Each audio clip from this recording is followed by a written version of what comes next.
Hello दोस्तों, नमस्कार। आप सभी का स्वागत है unique classes Rewa YouTube channel पर।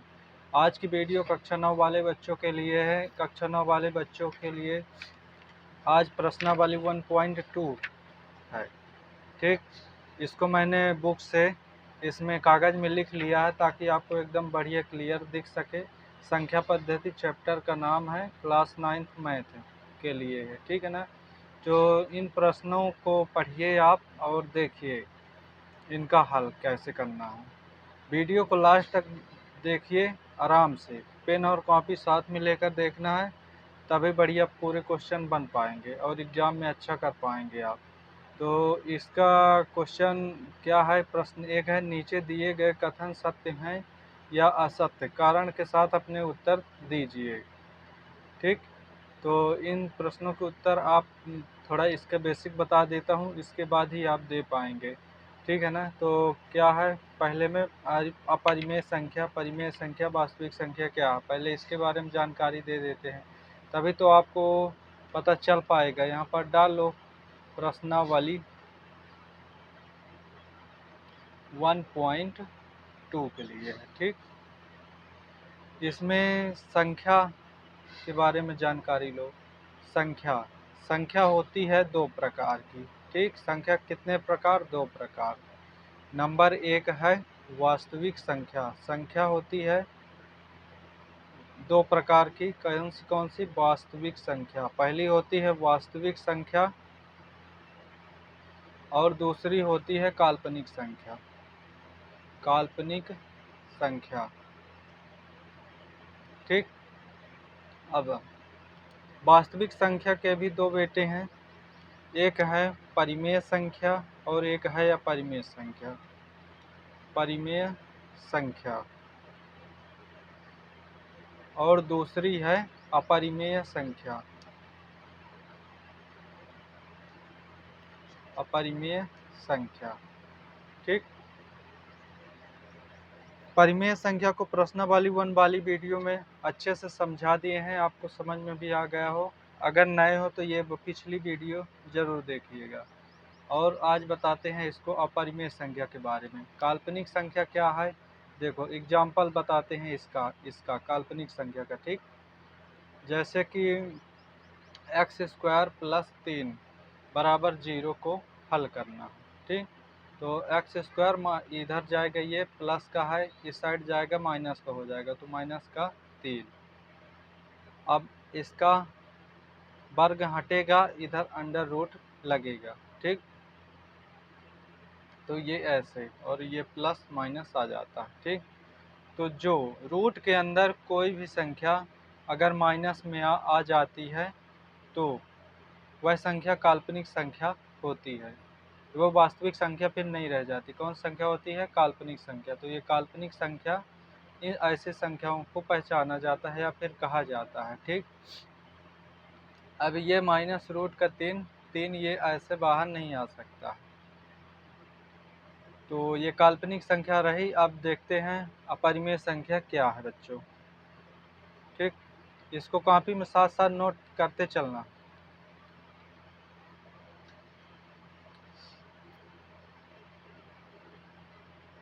अपरिमेय संख्या यहाँ पास लिखिएगा, अपरिमेय संख्या। अपरिमेय संख्या। अपरिमेय संख्या ऐसी संख्याओं को कहते हैं जिसे हम P/Q के रूप में लिख सकते हैं। ठीक, नहीं लिख सकते।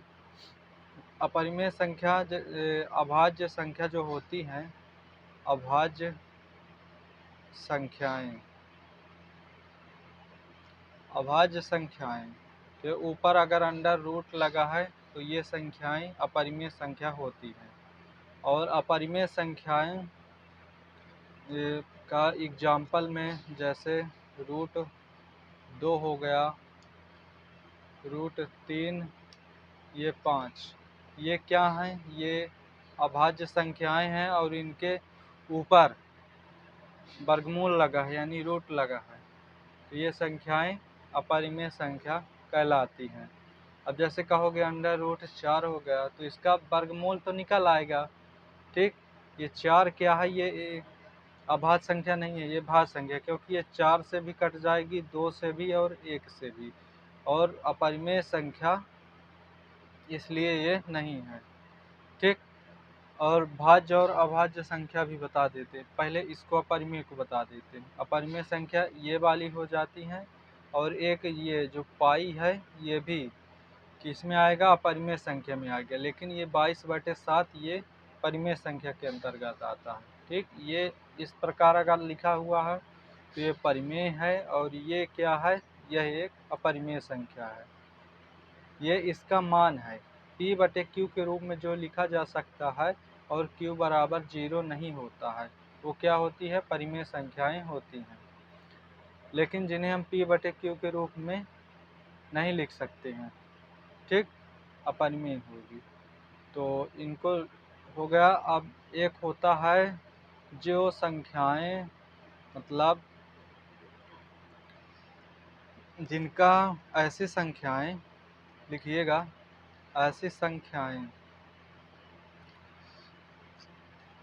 जिनका जिनका दशमलव प्रसार, जिनका दशमलव प्रसार अशांत होता है, अशांत अनावर्ती, अशांत अनावर्ती होता है। अशांत अनावर्ती प्रश्नावली 1.3 में है, इसको डिटेल से समझाएंगे। अभी के लिए याद रख लीजिए कि जो संख्याएं अशांत अनावर्ती होती हैं अपरिमेय संख्याएं कहलाती हैं, अपरिमेय संख्याएं कहलाती हैं, संख्याएं कहलाती हैं। ठीक। अब इसका उदाहरण के लिए, जैसे आप 0.012 003 004 6 इस प्रकार अनंत तक ये जाती हैं। ये ख़त्म नहीं होती, लेकिन इनका कोई भी क्रम नहीं होता है। वो संख्याएं अशांत होती हैं, और अशांत इस प्रकार की संख्याएं अपरिमेय संख्याएं कहलाती हैं। अब आपको बता देते हैं भाज्य और अभाज्य संख्याएं क्या हैं। ठीक। भाज्य और अभाज्य संख्याएं, तो भाज्य संख्याएं लिखिएगा। भाज्य संख्याएं, ऐसी संख्याओं को भाज्य संख्याएं कहा जाता है जिनके 2 से अधिक गुणनखंड होते हैं। ऐसी संख्याएं जिनके जिनके 2 से अधिक, यानी 3, 2 से अधिक गुणनखंड होते हैं। क्या होते हैं, गुणनखंड होते हैं, भाज्य संख्याएं कहलाती हैं। भाज्य संख्याएं कहलाती हैं। भाज्य संख्याएं कहलाती हैं। जैसे कि 4 हो गया, 6 हो गया, 8 हो गया, 9 भी हो गया। इसके कितने गुणनखंड कर सकते हो, 4 को काटो, 2 दूनी 4 और 2 एकम 2। ठीक। तो इसके मतलब 4 से भी इसमें भाग जा सकता है, 2 से भी जा सकता है, और 1 से भी जा सकता है। भाग देना है, मतलब इसको किससे इसका गुणनखंड करना है। गुणनखंड में आप किससे किससे भाग दे सकते हो, ये देखा जाता है। तो 6 में 6 से भी भाग जा सकता है, 3 से भी जा सकता है, 2 से भी जा सकता है, 1 से भी जा सकता है। तो आपको देखना कि 2 से ज़्यादा गुणनखंड आए हैं कि नहीं। ये पहला गुणनखंड, दूसरा, तीसरा, चौथा। इसी प्रकार इसके भी आ जाएंगे, और इसके भी आप निकालना चाहो निकाल सकते हो। इसमें भी 9 का भाग जा सकता है, 3 का जा सकता है, और 1 का जा सकता है। इसमें 8 का खुद जा सकता है, 4 दूनी 8, और 2 चाको 8, और 1 अट्ठे 8। इस प्रकार आप देखिएगा कितनी संख्याओं का भाग जा सकता है। तो भाज्य संख्याएं ऐसी संख्याओं को कहते हैं जिनके दो से अधिक गुणनखंड होते हैं। समझ में आ गया होगा। अब बताते हैं अभाज्य संख्याएं क्या हैं। अभाज्य संख्याएं ऐसी संख्याओं को कहते हैं जिनके केवल दो ही गुणनखंड होते हैं। यहाँ पास लिख लो अभाज्य संख्याएं। ठीक, अभाज्य संख्याएं उन संख्याओं को कहा जाता है, ऐसी संख्याएं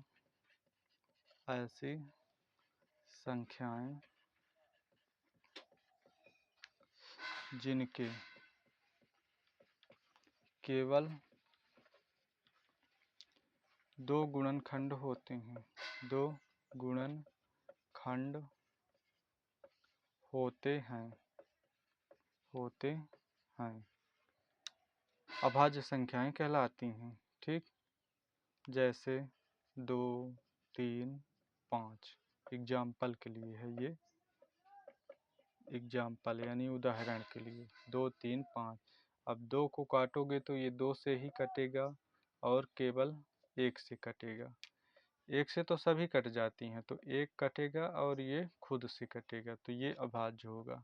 और 5 से 1 और 1 से, तो ये दो, इनके केवल दो गुणनखंड निकले ना, तो यही होता है। दो गुणनखंड जिन संख्याओं के होते हैं अभाज्य संख्याएं कहलाती हैं। तो हो गया भाज्य अभाज्य हो गया। चलिए अब प्रश्नावली की ओर चलते हैं, अब हल करते हैं। पहला क्वेश्चन देखो क्या लिखा हुआ। ठीक, पहला है नीचे दिए गए कथन सत्य हैं या असत्य हैं, कारण के साथ अपने उत्तर दीजिए। ये प्रश्न 1 में कहा गया है, इसके अंतर्गत 3 प्रश्न। पहला क्या है, प्रत्येक अपरिमेय संख्या एक वास्तविक संख्या होती है क्या, ये बताना था। तो आपको अभी संख्या में बताए थे कि संख्या 2 प्रकार की होती है, यहाँ पास बताए थे संख्या 2 प्रकार की होती है, वास्तविक संख्या और एक थी काल्पनिक संख्या। अब वास्तविक के भी 2 बेटे थे, कौन था, परिमेय था और अपरिमेय संख्या, परिमेय और अपरिमेय। ठीक, अब यहाँ पास क्वेश्चन में क्या कहा गया कि प्रत्येक अपरिमेय संख्या, जितनी भी ये अपरिमेय संख्या होती हैं, एक वास्तविक संख्या होती हैं कि नहीं, ये बताना है। तो ये जितनी भी ये अपरिमेय संख्याएं हैं, ये क्या वास्तविक हैं, तो बिल्कुल वास्तविक संख्याएं हैं, क्योंकि वास्तविक संख्याएं के ही अंतर्गत अपरिमेय संख्याएं आ रही हैं। तो पहला कथन क्या हो जाएगा, सत्य हो जाएगा। पहला कथन सत्य है। कारण में आप क्या लिख देंगे, कारण में आप लिखेंगे कि क्योंकि वास्तविक संख्याएं के अंतर्गत ही परिमेय और अपरिमेय संख्याएं आती हैं, इसलिए प्रत्येक अपरिमेय संख्या एक वास्तविक संख्या होगी। ठीक, ये कारण में लिख देना होगा। हम यहाँ पास नहीं लिख रहे हैं, बोल दिए हैं, इसी को लिखना है आपको। अगला क्वेश्चन क्या है, संख्या रेखा का प्रत्येक बिंदु √m के रूप का होता है, जहाँ m एक प्राकृत संख्या। थोड़ा संख्या रेखा को बताएं तब समझ में आएगा। आगे देखो, अब संख्या रेखा बनाते हैं। संख्या रेखा ये है, ठीक, ये अनंत तक इधर प्लस में और इधर माइनस में इन्फिनिटी तक, बीच में 0 होता है। इधर ऐसे ऐसे खाने होते हैं, 1, 2, 3 ऐसे दर्शा लेना है। ऐसे इधर भी यह -1, -2, -3। ठीक, संख्या रेखा पर वास्तविक संख्याएं ही दर्शाई जा सकती हैं, काल्पनिक को नहीं। वास्तविक संख्याओं के अंतर्गत परिमेय अपरिमेय दोनों संख्याएं आती हैं। ठीक, इसमें जैसे कि √2 भी दर्शा सकते हैं और 2/3 भी दर्शा सकते हैं। ठीक, कहीं पर भी जहाँ पास आएगा उस प्रकार। तो प्रश्न में कहा गया है आपके कि संख्या रेखा का प्रत्येक बिंदु, जितने भी ये बिंदु हैं, ये प्रत्येक बिंदु अंडर रूट यम के रूप का होता है। अंडर रूट यम, मान लो यम की जगह हम 2 ही ले लिए या 3 ले लिए या 4 ले लिए, कुछ भी ले लिए, ठीक। तो ये क्या कह रहा, संख्या रेखा का प्रत्येक बिंदु जहाँ इतने भी हैं, यहाँ सभी जगह अंडर रूट यम, यानी इस रूप यम की जगह इस, ये आप कुछ भी ले सकते समझने के लिए, क्या ये के रूप का होता है, जहाँ यम एक प्राकृत संख्या को n से दर्शाते हैं। यह 1 2 3 4 5 इस प्रकार ये अनंत तक जाती है प्राकृत संख्या। तो ये संख्याएं यम की जगह पर आप इन संख्याओं को रखेंगे और ये अंडर रूट में आ जाएगा। अब ये कहना ये चाह रहा है कि क्या ये जो अंडर रूट बस केवल संख्या रेखा में अंडर रूट वाली बस संख्याएं ही दर्शाई जा सकती हैं। आपके सामने इस तरह की संख्याएं आपको दिख रही हैं, माइनस वाली भी, ये वाली भी। अब प्रश्न कह रहा है केवल क्या यही दर्शाई जा सकती हैं, केवल यही, तो इसलिए यह कथन क्या हो जाएगा, असत्य हो जाएगा। तो यहाँ पास लिखेंगे कथन क्या है, दिया गया कथन असत्य है, दिया गया कथन असत्य है, असत्य है, क्योंकि संख्या रेखा पर परिमेय क्योंकि संख्या रेखा पर वास्तविक संख्याएं दर्शाई जाती है जिसमें परिमेय और अपरिमेय दोनों संख्याएं आती है।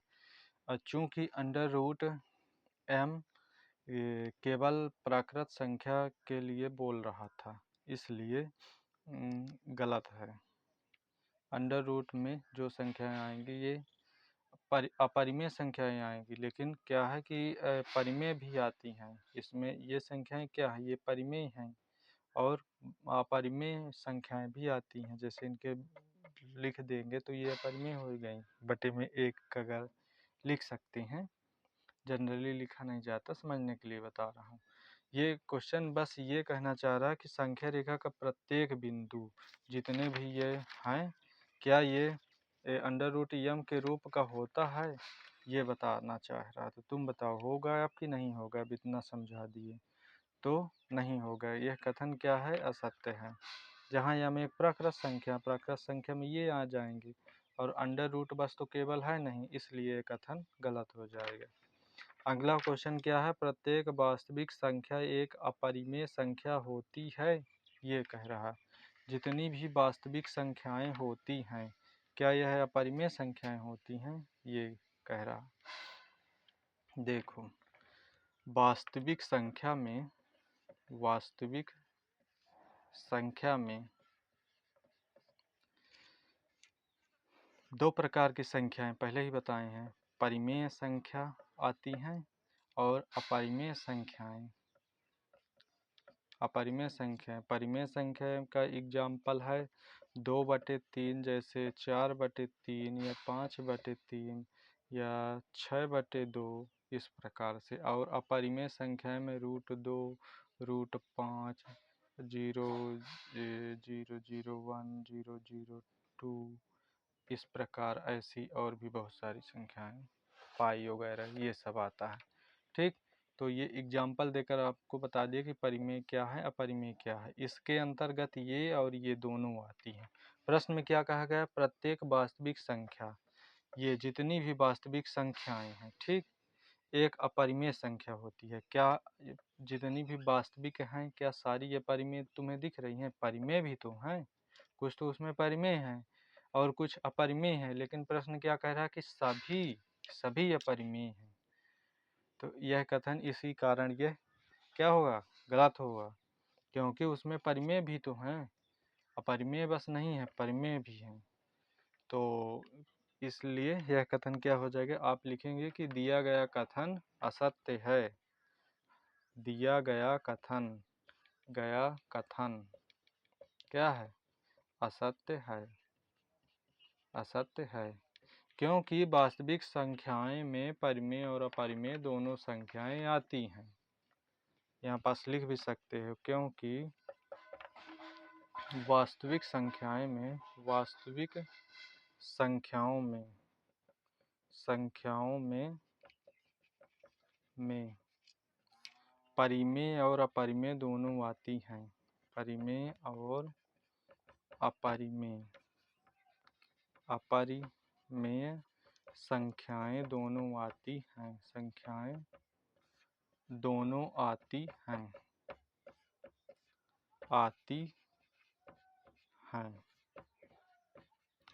ठीक, ये कारण भी हो गया, कारण पूछ रहा था तो ये कारण भी हो गया। ठीक, आप पहले इसको बनाएंगे, फिर इसको नीचे लिखेंगे, इसको लिखेंगे, फिर इसके नीचे इसको लिखेंगे। ठीक, तो प्रश्नावली वो पहले के सभी सवाल हो गए हैं। अब दूसरा क्वेश्चन देखो क्या कहता है। दूसरा क्वेश्चन तब तक पढ़ो, मैं साफ कर लूँ।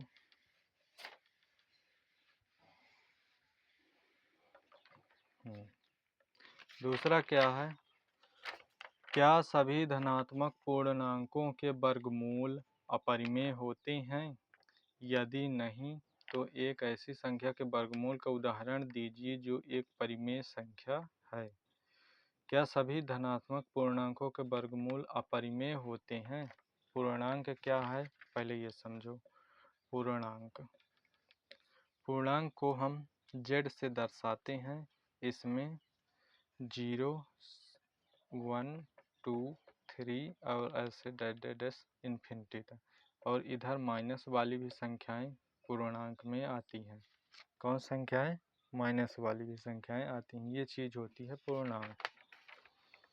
अब कहा प्रश्न में क्या सभी धनात्मक पूर्णांक इधर वाले आएंगे, इधर वाले ऋणात्मक पूर्णांक हैं और इधर वाले धनात्मक पूर्णांक है। जिनमें माइनस का चिन्ह लगा होता है वह ऋणात्मक पूर्णांक है, और जिसमें कुछ चिन्ह नहीं लगा है यानी धन होता है, ये होती हैं धनात्मक पूर्णांक।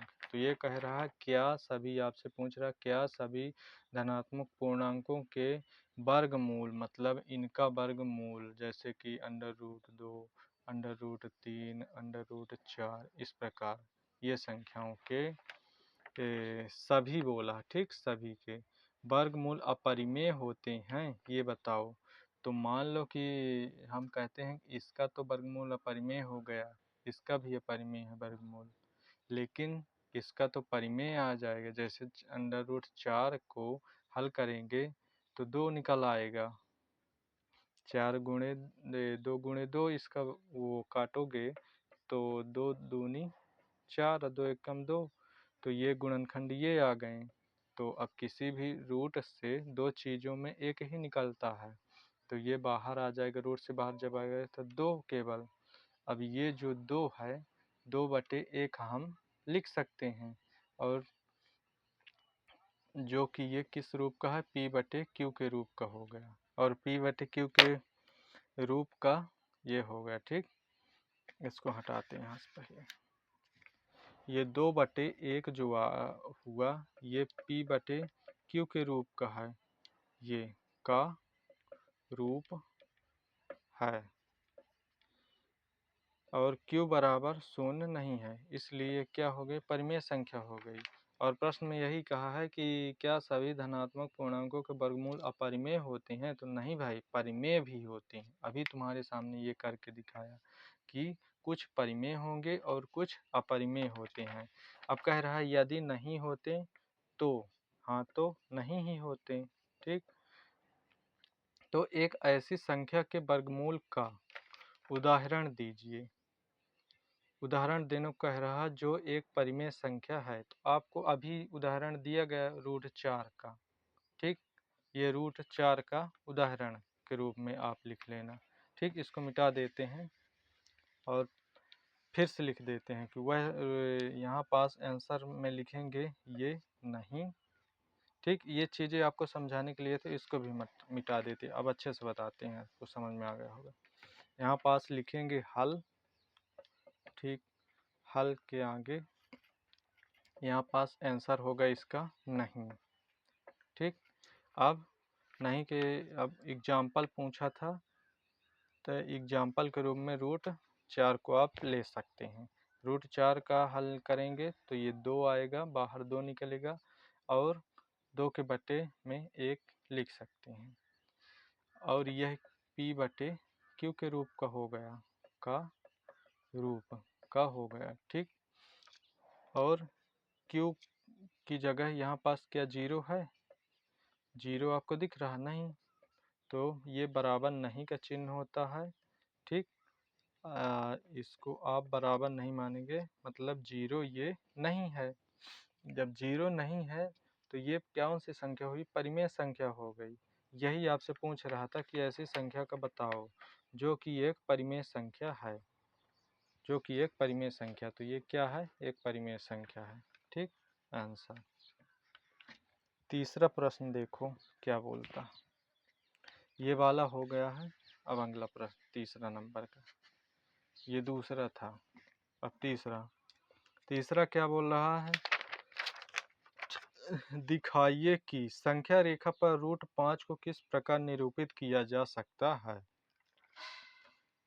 तो इसके लिए आपको पाइथागोरस प्रमेय थोड़ा बताते हैं कैसे होता है, इसको आना चाहिए। पाइथागोरस प्रमेय यहाँ पास लिख लीजिए, पाइथागोरस प्रमेय। पाइथागोरस प्रमेय क्या कहती है कि किसी भी समकोण त्रिभुज, ये हो गया आपका समकोण त्रिभुज में, किसी भी समकोण त्रिभुज में कर्ण का वर्ग, ये होता है कर्ण और ये होता है लंब। ये वाली भुजा लंब और ये वाली भुजा कर्ण और ये वाली भुजा आधार। क्या है? आधार। तो ये पाइथागोरस प्रमेय बोलती है कि किसी समकोण त्रिभुज में कर्ण का वर्ग बराबर होता है आधार का वर्ग प्लस लंब का वर्ग, ठीक। ये अपनी पाइथागोरस प्रमेय होती है। पाइथागोरस प्रमेय के अनुसार किसी भी समकोण त्रिभुज में दो भुजाओं के वर्गों, ये भुजा के वर्गों का योग तीसरी भुजा के वर्ग के योग के बराबर होता है। ये इस प्रकार। तो प्रश्न में √5 हमको बनाना, √5 दिया हुआ है, तो √5 को हम किस प्रकार लिख सकते हैं? 4 + 1 5, और इसका वर्ग करेंगे तो किस प्रकार आएगा? रूट इसको हम 2 का स्क्वायर 2 लिख सकते हैं, तो आधार अपना हो गया 2 और लंब 1 का वर्ग 1 लिख सकते हैं, तो लंब 1 हो गया और आधार हो गया 2, ठीक। इतना आप लिख लेंगे या फिर इसे साइड में कहीं कॉपी में लिखेंगे, ठीक। अब आगे संख्या रेखा में दर्शा कर दिखाते हैं। तो इसको पाइथागोरस प्रमेय को हटा देते हैं। आप नहीं हटा देंगे, आपको लिख लेना, ठीक। √, इधर 5 करे रहते हैं। अब हमें क्या संख्या रेखा में दर्शाना, संख्या रेखा बनाते हैं, बड़ी सी बनाते हैं।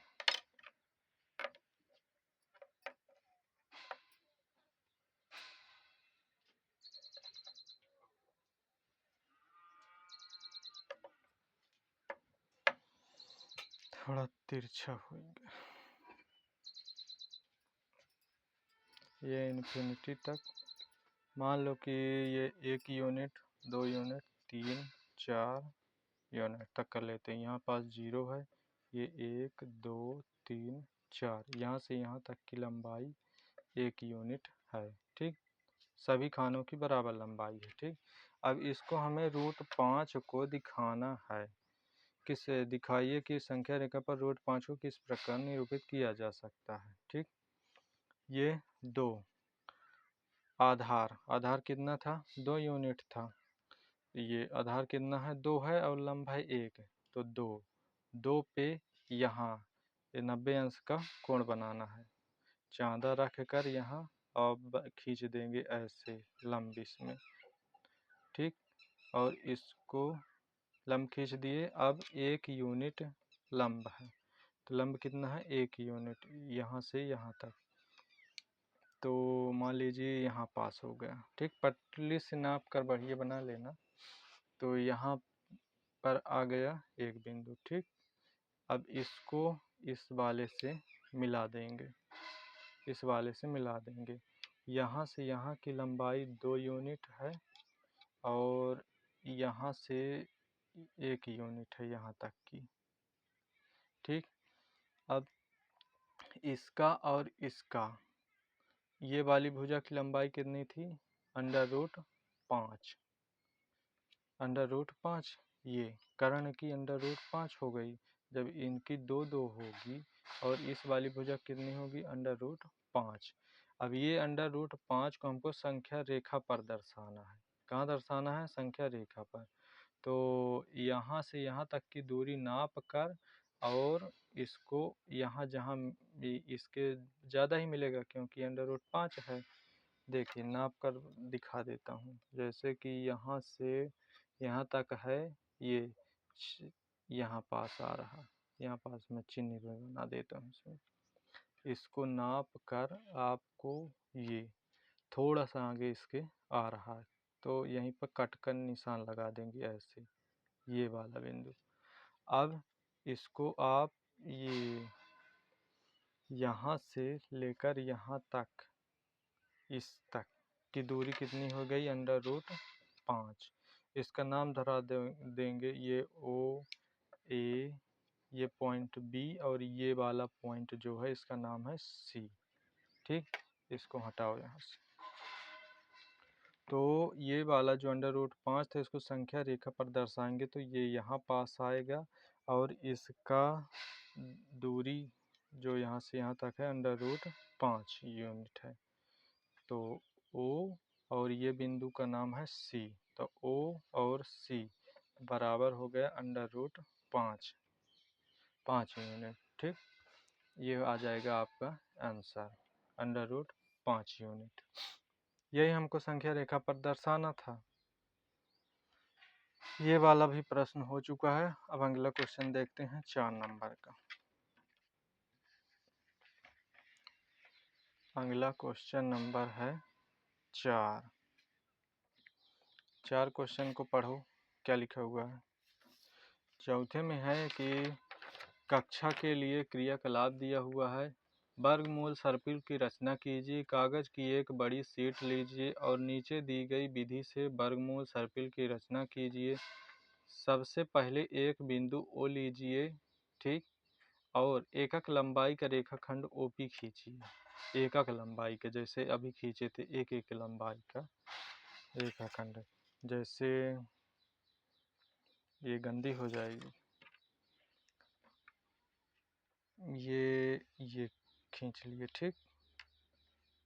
रेखाखंडी बना रहे हैं, 0 से स्टार्ट करते हैं। तो एकक लंबाई 1 2 3 4, यहाँ से यहाँ तक एक लंबाई, मतलब एकक लंबाई है 2 3 4, इस प्रकार दर्शा लिए, ठीक।